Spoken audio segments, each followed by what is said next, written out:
Ар бир кыргызстандык медициналык камсыздандырууну милдеттүү түрдө алышы керек. Мындай мыйзам ушул жылдын апрель айынан тарта күчүнө кирди. Деген менен бул тууралуу билбеген жарандардагы жок эмес. Алардын бири Жалал Абад шаарынын тургуну Гүлнара Сартбаевага дагы үй бүлөлүк дарыгери камсыздандыруудан өтүүнүн артыкчылыктарын айтып берди. Бизде атайын анализдер дагы бар. Общий анализ крови, общий анализ мочи, мочанобак посев, мокрота на БК деп коет, кардиограмма, холестерин, сахар, күнүгө ушулардын баардыгы бекер.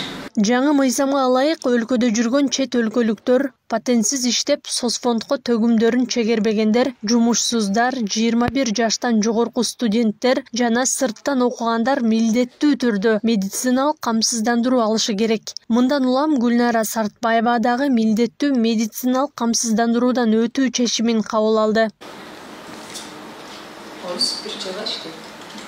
Милдеттүү медициналык камсыздандыруу фондунун Жалал Абад аймактык башкармалыгына өз документтери менен кайрылгандарга камсыздандыруу полиси 15 мүнөт аралыгында жасалып берилет. Бирок ал 5 күндөн кийин күчүнө кирет. Кыргызстан жарандарына биздин ММК полиси 1722 сом, жана чет өлкөлүк жарандарга 6 айга 8196 жана 12 айга 1 жылга 16391.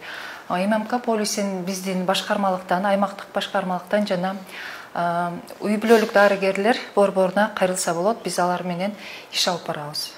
Мамлекет тарабынан 16 жашка чейинки балдар, пенсионерлер, кош бойлуу аялдар, студенттер, аскер кызматкерлери, жөлөк пул алгандар жана жумушсуз делип расмий катталгандарга камсыздандыруу берилет. Дары-дармектерди жеңилдетилген түрдө алыш алат, 50%га чейин.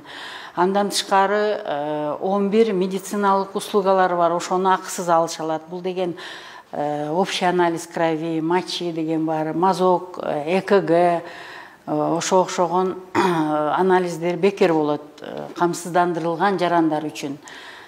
Андан тышкары бизде стационардык больницага жатып калса, камсыздандырылган жарандар болсо саплата деген бар ал жердечи.